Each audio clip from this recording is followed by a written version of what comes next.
Hey, what's good, everybody? Welcome to my channel. My name is Silas Ncita. Today I'm here with my boy, my enemy, my former teammate for one game. This is Xavier Mitchell. Welcome to the channel, man. It's good to be here. What's your Italian name again? Saverio. Saverio. So in Italy, people can't pronounce Xavier. It's difficult for people. So they say Zaferio. Xavier came down after a game we played last Saturday. We'll talk about the game here in a little bit. But decided to stay and check out the best city in Italy. One of the best.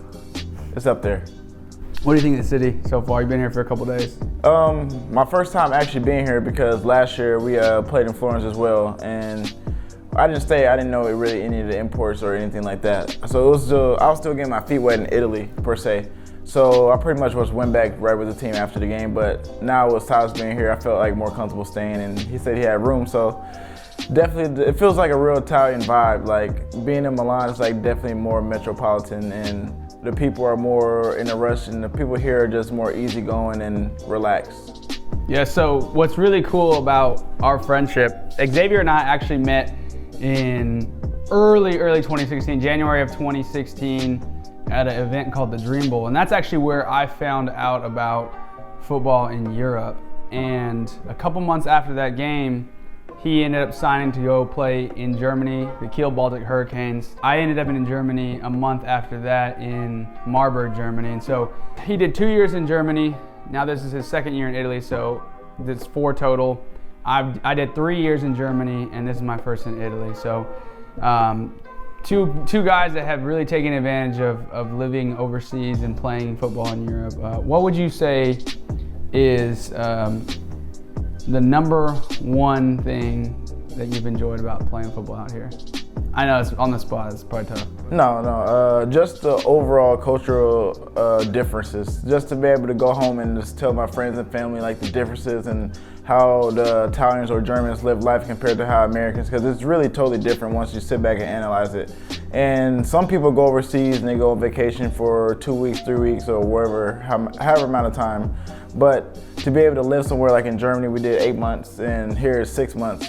So like to be over and actually like submerge yourself into a culture and not only just be there, but actually like surround yourself in a culture and like your Italian teammates or German teammates who welcome you with open arms, and just being in a different country and being appreciated like your talents, and also being able to play a game that you love, and also like to experience something that 90% of people our age don't get to do. Right.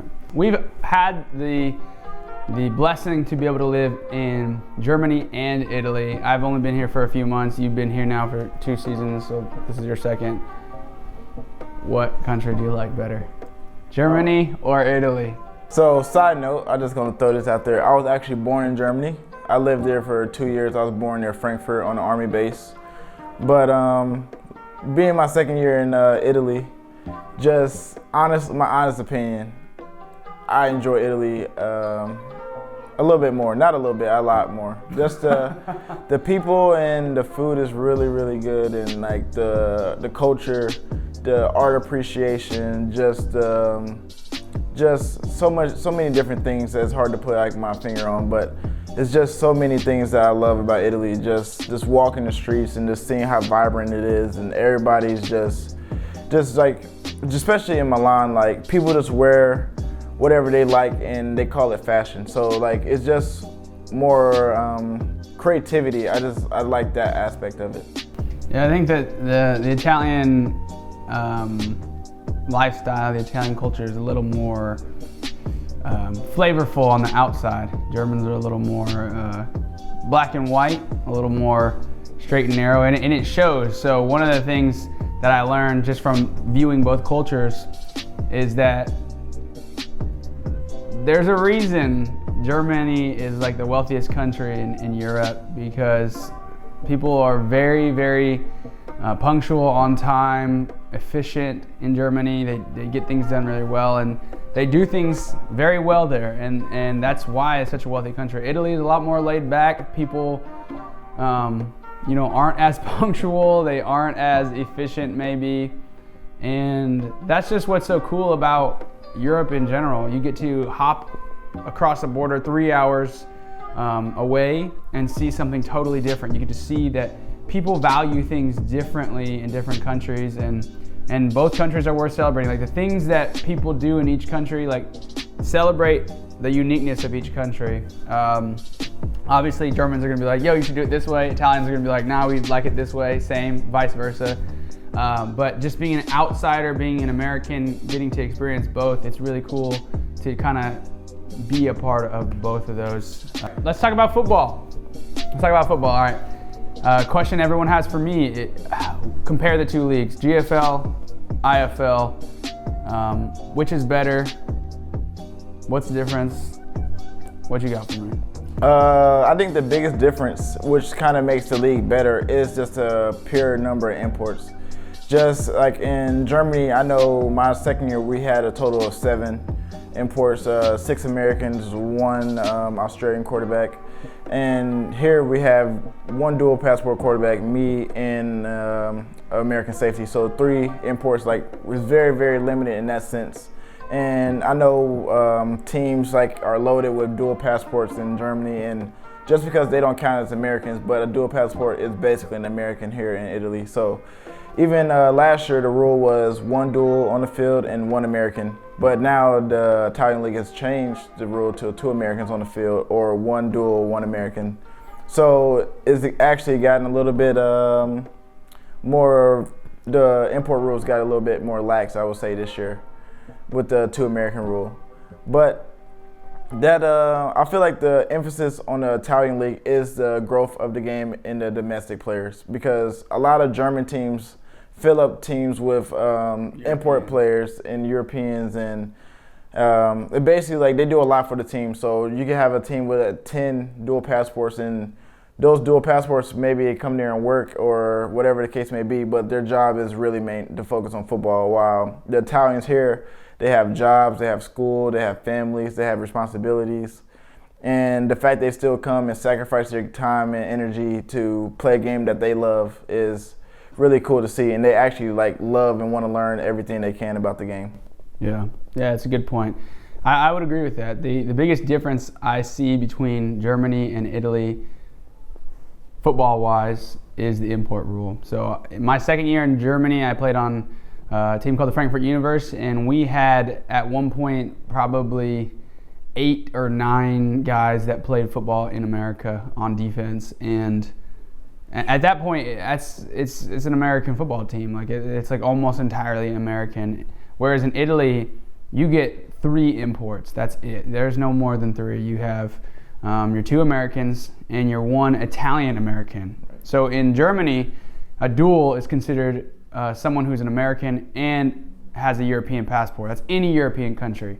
In Italy, if you're the dual, you have to have an Italian passport. So as you can understand, there's a lot less options for dual passport players to come to Italy. Like you can only have an Italian passport. And so I would say that's the biggest difference as far as the local players, the local talent, Germany versus Italy.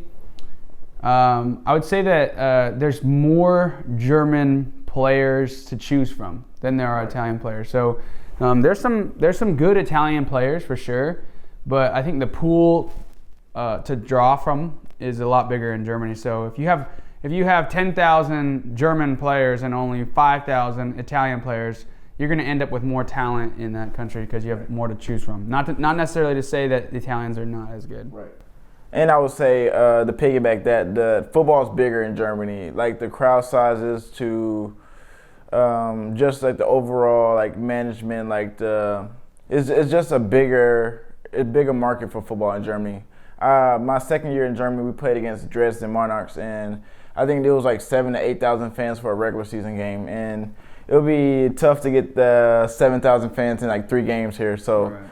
It's a way bigger market, and the Germans, you would think it's weird like for Germans to be so into football, but they definitely are. Yeah. And the GFL is, one of the best leagues in Europe, if not the best. I would say the GFL is probably top league.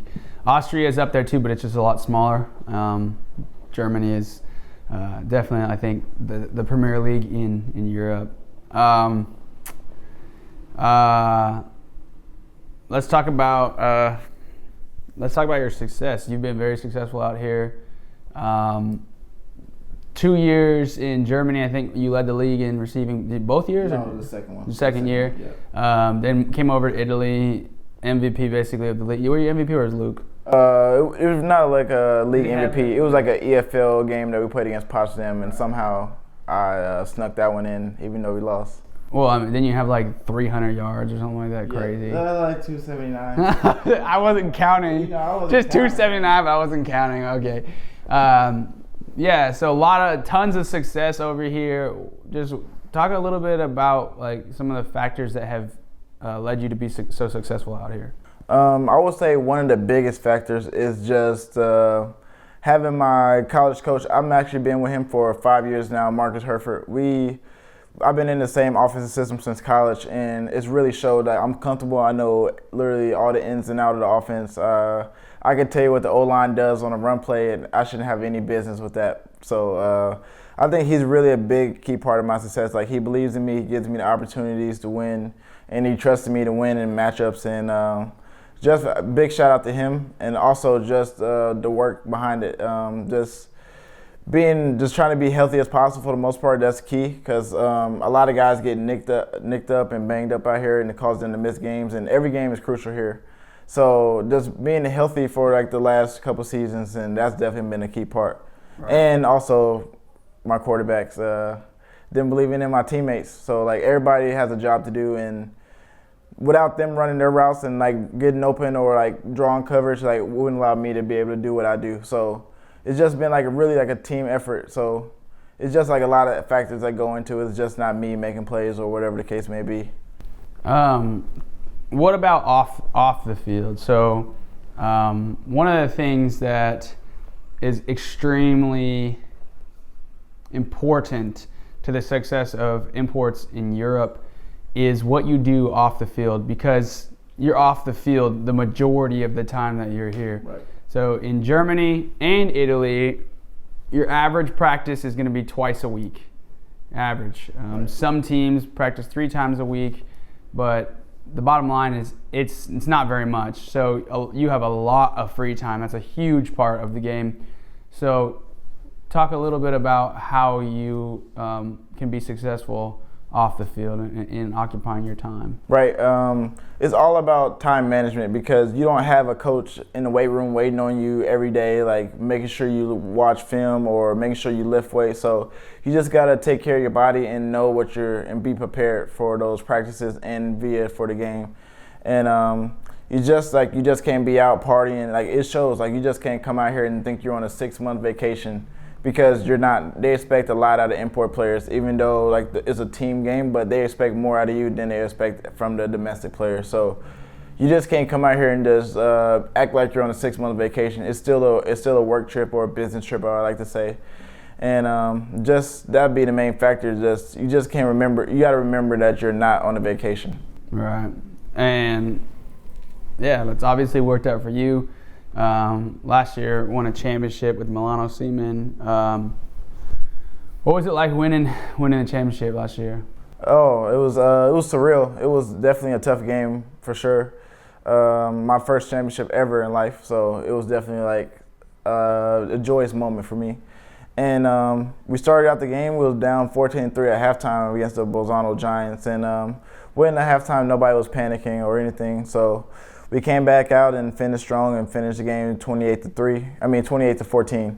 And it was definitely a tough season. I mean, we went through and we had a couple tough games, and just being able on a team like that, it was coming. I knew coming here, I had a lot of weight on my shoulders, because they had won the year before, and I didn't want to come in and mess it up. So the whole thing I was thinking is, I got to come in and perform and be the best person I could be, just to carry on a legacy of what they have here in Milan. Yeah.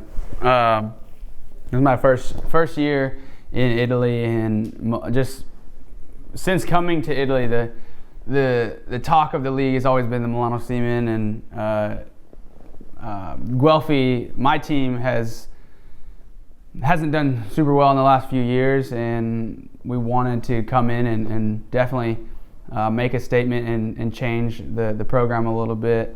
We actually played each other last Saturday. I'm about to pull it up right now so we can watch a little bit of it. But what was your impression of Guelphy this year versus last year? Last year we met. We were both 4-0 at the point when we actually came to Florence, and I know I can't remember his name, but the defensive import didn't play that game. But we ended up actually winning 59-6. It was really a statement game for us. We went into the game like Guelphy's undefeated. We're undefeated. It's a big game. It was a key matchup, and the fact that we went out and won 59-6 last year was like a very, very, like, it was a turning point in the season. Like, we still refer to that game as like the turning point. Then coming back this year, we went up 14-0, so I'm thinking maybe it's a little flashback. And then it was one of the best games I played in Europe in my 4 years of being here. And the Guelphy team this year is totally different from the Guelphy team last year.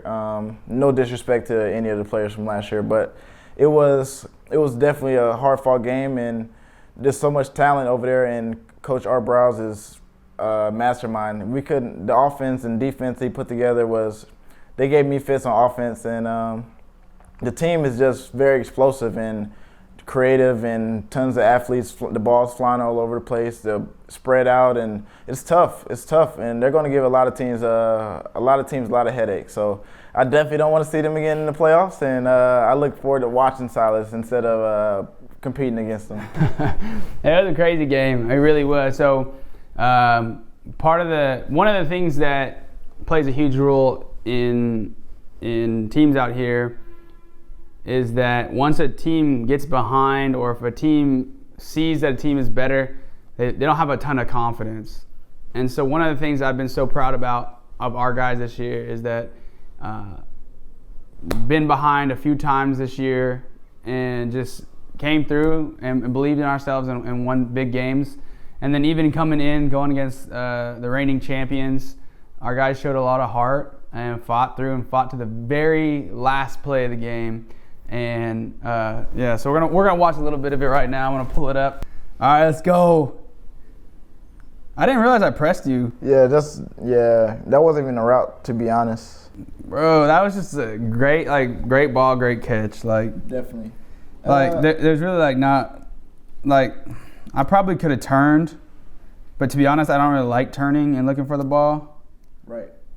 Gosh, you can't really tell, but yeah, I mean, I'm right there, but that's money, bro. That's great. One of the phrases that we use in America: perfect offense will always beat perfect defense. Right. A perfect ball for a fade is throwing it to where only the receiver could get it. Right. Over the shoulder. Back to the defender. Right. It's just like Kobe in that fadeaway. Like, you can be right there in his face, and just this good offense. Good defense, better offense. Right. Yeah. Exactly. So I would say that was 1-0 X 1-0. Check.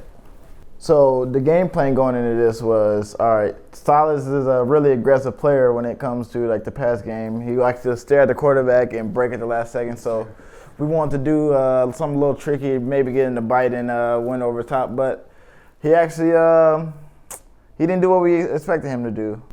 Nah, I was low-key a little scared. That's why I didn't play super aggressive on you. Because, bro, I'm not a DB. Right. Definitely. I haven't played DB since high school, and you were a little banged up. If I had thought more about that, then I would have played more aggressive. Right. But you're a receiver. Exactly. So I knew going in that your receiving skills were better than my DB skills. Right. So I was like, all right, well, I'm not gonna be super aggressive, but this one, if this dude would have picked me a little bit, I might have been in trouble. Right. But when I seen the ball coming, I was like, there's no way I can let him pick this off. I thought I was about to get a pick. Yeah, that would have been nice. Yeah.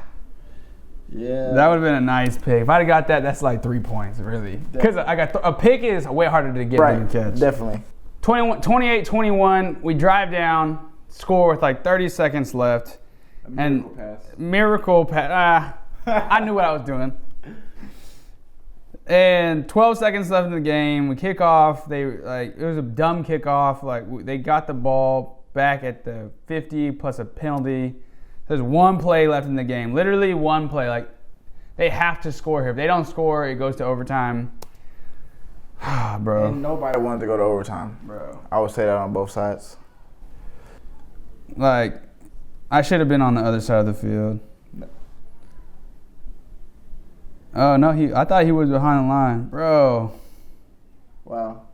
One of the best play calls, and I didn't even hear it. We had a 4-verse basically, and our coach told the running back to do a wheel out the backfield. I didn't even hear it. So when I looked back and seen Luke scrambling to the right side, I was really confused on what he was doing. And he throws the ball, and I didn't see anybody over there because there was like so many purple shirts in the way. And out of nowhere, Danilo comes down with the ball and does his Ronaldo finish. I mean, that was one of the best games I ever played in my life, from European to college to junior pro to high school to middle school. Is one of the best games I ever played in. And to be able to beat Silas and Florence made it even that much better. Bro, like I'm on the other side of the field and I watched it happen. He literally fell into the end zone. It was almost as like he just caught the ball and he just like was hoping that he would fall backwards into the end zone. And I look over and I was just like, well, like, all right.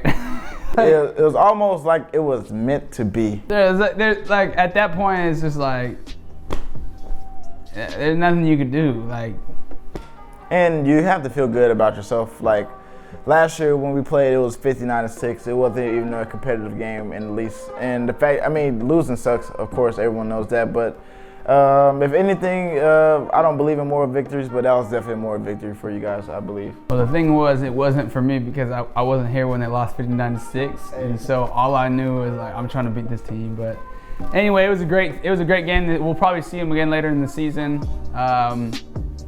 For me, and if y'all who've been watching this channel know, my life is not about football. Like I wasn't put on this earth to play football. I was put on this earth for bigger things. I love it. I love playing. I want to win. Always want to win. I give it my all. But my identity isn't found in football. So even if something like this happens, like, hey, like at the end of the day, like I'm thankful that I made it through another game injury free, that I have the health to run around and jump and do all this stuff. And I encourage you, whoever is watching, football player, non-football player, if you have a little blessing like that, if you have the opportunity to run and if you have health, be thankful for it, because that is a huge blessing and never take it for granted. Same. Just piggyback on that. Just being living for 25 years and just seeing people with disabilities and people who are unable to do the basic things we take for granted, to be able to walk and do things for themselves, is just a blessing when you sit back and you like examine life and how blessed you truly are when you have the ability to do like the basic things that you take for granted. Most of us take for granted. Just once you sit back and reflect and be thankful and appreciative of all your gifts that God's blessed you with, it's just a beautiful feeling and a beautiful, like, just don't take it for advantage. Just don't take it for granted, I mean. Right, exactly. Hey, thanks for watching this video. Thanks for coming, Xavier. I'm going to break his legs so that he can't play later in the season. Have a great day. When it's over, I press rewind. Talking bands, I got it. Benjamins in my pocket.